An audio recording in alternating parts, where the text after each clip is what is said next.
The mahogany conference table gleamed under soft recessed lighting. 15 seats, all occupied except one. Mine. I was standing, watching faces I'd known for 15 years try to hide their satisfaction behind masks of corporate concern. Please understand, Sarah, James Whitman, our newly appointed CEO, said with practiced sympathy. This isn't personal. The board has voted. We're moving in a new direction. I looked at each of them in turn. Miranda from finance, who'd started as my intern. Peter from operations, who'd called me at 3 a.m. countless times to solve critical system failures. And Thomas, my oldest friend on the board, who suddenly found his Mont Blanc pen fascinating. At 45, I'd spent a third of my life building Nexus Technologies from a struggling startup into a $2.8 billion company. But they'd forgotten that, or maybe they'd chosen to forget. Times change, James continued, adjusting his Rolex, a gift from his father, who'd bought his way onto the board 6 months ago. We need fresh perspectives, new energy. What they meant was they needed someone more manageable. Someone who wouldn't question their aggressive growth strategies or their ethical shortcuts. Someone not like me. The severance package is generous, Miranda added, sliding a thick folder across the table. 6 months' salary, full benefits continuation, and a non-compete clause. I picked up the folder without opening it. When would this be effective? Immediately, James said, barely containing his smirk. We'll announce the transition this afternoon. 15 years of dedication, of missed birthdays and canceled vacations, of solving problems they hadn't even known existed, reduced to an afternoon announcement. I see, I said quietly, reaching for my laptop bag. May I make one suggestion before I leave? James waved his hand magnanimously. Of course, you've earned that much. I pulled out my laptop, opened it slowly, and typed in my password. The familiar blue glow illuminated my face as I turned it toward them. You might want to look at this first. The United States Patent and Trademark Office website filled the screen. Specifically, the page showing Patent No. US 9,847,621 B2. The core technology that powered every product Nexus had released in the last decade. What about it? Thomas asked, finally looking up from his pen. We all know about the company's patents. Look at the assignee, I said softly. James leaned forward, squinting at the screen. His face went from confident to confused to pale in the span of 3 seconds. Because there, in clear black and white, was my name. Not Nexus Technologies. Not the company's holding corporation. My name. This must be a mistake, Miranda stammered. I pulled up another document, then another, and another. 7 patents in total, all fundamental to Nexus's operations, all registered under my personal ownership. When I joined Nexus, I explained calmly, it was failing. The original technology was flawed. I rebuilt it from scratch, working nights, weekends, holidays. The company was too broke to file patents, so I paid for them myself. Filed them in my name. But that's company property, James sputtered. No, I corrected him. It's my property. Licensed to Nexus through an agreement that requires my continued involvement in operations. Page 6, paragraph 4 of my original contract. The one your father's lawyers apparently didn't read carefully enough. The room had gone completely silent.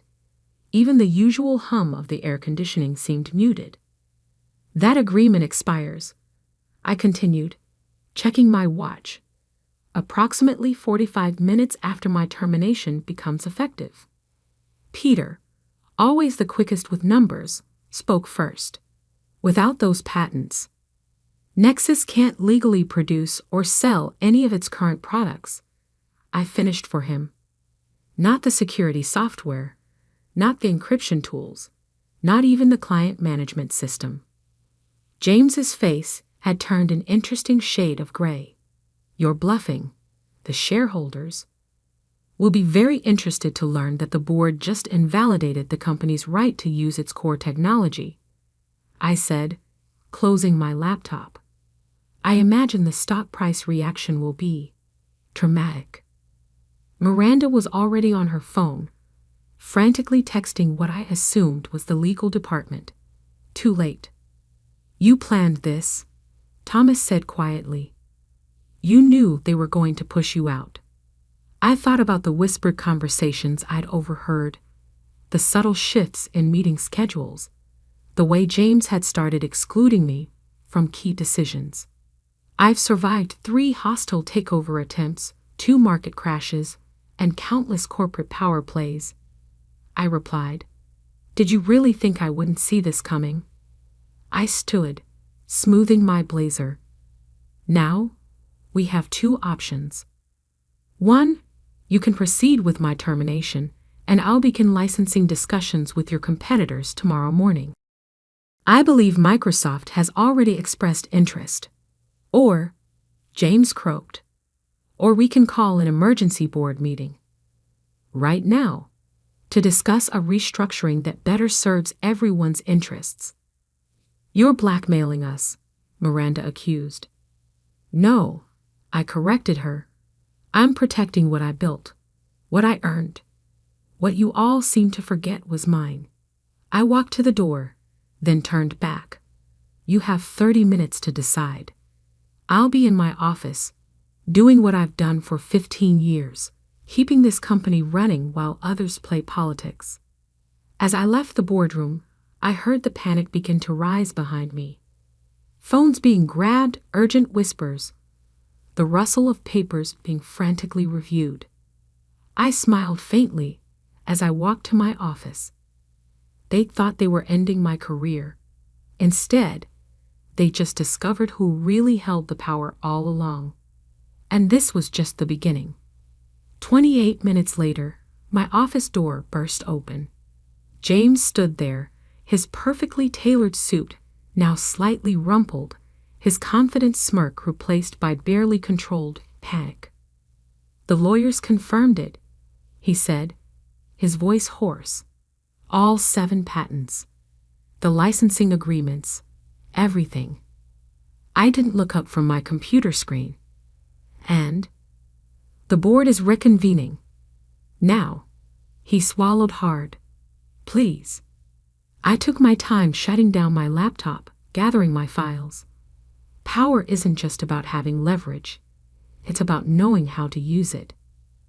The boardroom had transformed in my absence. Gone was the smug satisfaction, replaced by tense faces and nervous energy. Legal documents were scattered across the mahogany table. 3 lawyers hovered in the corner, looking grim. Let's clarify the situation, I said, taking my seat. Without a valid license for my patents, Nexus cannot legally operate its core business. Our stock will collapse, our clients will flee, and our competitors will be circling within hours. Miranda dabbed at her forehead with a tissue. What do you want? I opened my briefcase and pulled out a document I'd prepared months ago when I'd first noticed James's father buying up board seats. Full control of technology operations, a seat on the executive committee, and 51% of voting shares. That's outrageous. James exploded. You can't demand control of the company. I'm not demanding it, I replied calmly. I'm formalizing what's already true. This company runs on my technology. It survives by my innovation. It's time the ownership structure reflected that reality. Thomas leaned forward. And if we refuse? I pulled out my phone, opened my emails. Then I send this press release to the Wall Street Journal. Nexus Technologies loses rights to core patents. I imagine our stock will drop 60% before trading is halted. Peter, ever the pragmatist, spoke up. She's right. Without those patents, we're worthless. Our clients will break contracts by close of business. James slumped in his chair. My father will never agree to this. Your father, I said sharply, bought his way onto this board 6 months ago. I built this company's foundation 15 years ago. Call him if you want. But do it quickly. We have. I checked my watch. 17 minutes until the markets close. The next hour was a blur of legal discussions, frantic calls, and hasty document revisions. James's father tried to fight it, threatening lawsuits and regulatory investigations. But even he fell silent when his lawyers explained the implications of losing patent rights. By 6 p.m., it was done. The papers were signed. The press release was revised to announce my appointment as Executive Chairwoman and Chief Technology Officer. The stock actually went up 2 points on the news. As the board members filed out, shoulders slumped in defeat. Thomas lingered behind. You could have told me, he said quietly. We were friends. Were we? I asked. You knew what they were planning. You said nothing. He had the grace to look ashamed. I didn't think you fight back. You always seemed so accommodating. I smiled. That was your first mistake, confusing patience for weakness. And the second? Forgetting who really built this company. I gathered my things, ready to head to my new office, the CEO's corner suite. I'll see you at tomorrow's executive committee meeting. Don't be late. As I walked through the building that evening, employees stopped to stare. News had spread fast. The quiet tech genius who'd been about to be ousted was now their boss. My phone buzzed constantly. Journalists seeking comments, competitors testing waters, old colleagues offering congratulations. I ignored them all except one message from my mentor, Dr. Helen Chen, who taught me my first coding class 20 years ago. Remember, true power isn't in the patents. It's in making something they can't live without. I smiled, thinking of all the nights I'd spent writing code while others attended cocktail parties. The weekends debugging systems while they played golf. The years of being underestimated while I quietly secured my position. In my new office, I stood at the floor-to-ceiling windows, watching the city lights flicker on. The view was different from up here, clearer, like finally seeing the whole board in a chess game you've been playing all along. My assistant, formerly James's, appeared at the door. Mr. Whitman's personal items have been removed from the office, and the executive team is requesting a meeting first thing tomorrow. Schedule it for 10 a.m., I replied. And Sarah? Have facilities changed the access codes to the R&D labs, effective immediately. She nodded and disappeared. I sat down at my new desk, opened my laptop, and began reviewing the projects James had approved in recent months. Each one a potential mistake I'd have to fix. Each one a reminder of why I'd needed to take control. The night stretched ahead, full of work to be done. But for the first time in 15 years, I wasn't building someone else's dream. I was protecting my own. The next morning, I arrived at 7 a.m. to find the executive floor already buzzing with nervous energy. Change ripples through a company like electricity, and everyone was waiting to see where the new current would flow. My new executive assistant, Sarah, met me at the elevator. The team's quarterly reports are on your desk, and James's father is in the lobby, demanding to see you. Is he? I smiled slightly. Let him wait. We have more important matters to handle. In my office, still being redecorated from James's leather and Trome aesthetic to something more practical, I reviewed the reports I'd been deliberately kept away from for months. The picture they painted was worse than I'd expected. Under James's leadership, Nexus had started cutting corners. R&D budgets slashed, quality control reduced, client concerns ignored, all to boost short-term profits and justify his excessive compensation package. At 9:58 a.m., the executive team filed into the conference room. 8 people who'd previously reported to James, now shifting uncomfortably under my gaze. "Let's begin with a simple truth," I said, standing at the head of the table. "This company has lost its way." I projected their quarterly reports onto the screen. Quality control failures up 40%. Client satisfaction at a 5-year low. 3 major security vulnerabilities in our latest release. Vulnerabilities that were flagged and ignored. Marcus, our head of sales, cleared his throat. "The market demands rapid releases." "The market," I cut him off, "demands reliability. Something we used to understand." I switched to another slide, an internal email, where Marcus had dismissed a client's security concerns as paranoid overthinking. That client, by the way, was the Department of Defense. They're reviewing all their contracts with us. Anyone want to guess how much revenue we'll lose if they walk? Silence fell over the room. "Here's how things will work going forward," I continued. "Every decision that affects our technology goes through me. Every shortcut ends now. Every client complaint gets addressed, not dismissed." I handed out new organizational charts. Several positions had been eliminated or restructured. Those who can't adapt to these changes should submit their resignations by end of day. Severance will be fair, but non-negotiable. Lisa, our HR director, raised her hand tentatively. "And those who stay? Will help rebuild what we've lost. Our reputation, our standards, our integrity." The meeting lasted 3 hours. By the end, 3 executives had resigned. The remaining 5 looked shell-shocked but determined. Afterward, I finally allowed James's father, William Whitman, to be shown up to my office.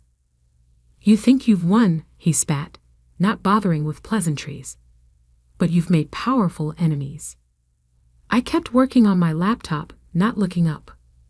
"Your son nearly destroyed 15 years of my work in 6 months.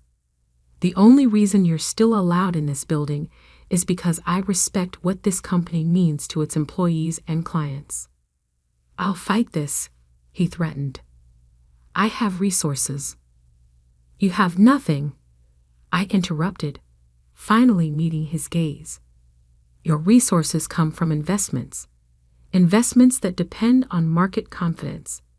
Would you like to see what happens to your portfolio when I announce that Nexus's former leadership compromised national security contracts?"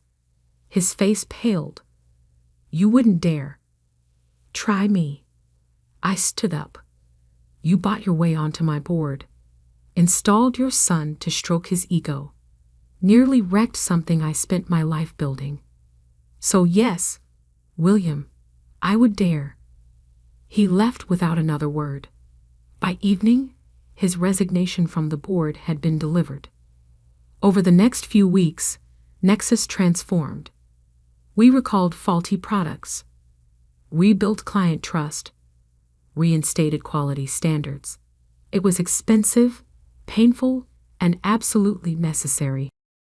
I hired young engineers who reminded me of myself 15 years ago. Brilliant, dedicated, more interested in solving problems than playing politics. We established an innovation lab where developers could experiment without fear of failure. 3 months after the boardroom coup, I received an email from Thomas, my former friend who'd chosen the wrong side. You were right about everything. The company is stronger now than ever. I should have stood by you." I replied with a quote from our first business plan, written on a coffee-stained napkin 15 years ago. "Technology without integrity is just expensive failure waiting to happen." 6 months in, our stock had hit an all-time high. Not because we were cutting corners, but because we weren't. Clients returned, attracted by our renewed commitment to excellence. The Department of Defense not only kept their contracts but expanded them.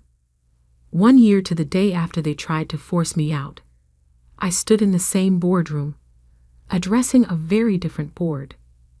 People chosen for expertise, not connections. Leaders who understood that innovation requires both freedom and responsibility. A year ago, I told them this company forgot its foundation. Forgot that technology isn't just about code and patents. It's about trust, about building something that lasts. I looked around the table, seeing nods of understanding. We lost our way once. We won't lose it again. That evening, as I worked late in my office, Sarah brought in a special delivery, a frame containing my first patent certificate. I hung it on the wall, a reminder of where everything started. My phone buzzed with a text from Dr. Chen. "Saw your company's latest innovation awards. Well done. Still making things they can't live without." I smiled, looking out at the city lights. "No," I typed back. "Making things worth living up to." Because in the end, that's what it was all about. Not the patents that gave me power, but the principles they protected. Not the control I'd gained, but the legacy I was building. A legacy of innovation with integrity, of power used responsibly, of quiet strength that didn't need to shout to be heard. Let them underestimate the quiet ones, I thought. We're the ones who build the foundations they stand on. And when those foundations shake, they remember who really holds the power. Not in patents or positions, but in the simple, undeniable truth that some things can't be bought or stolen. They have to be earned.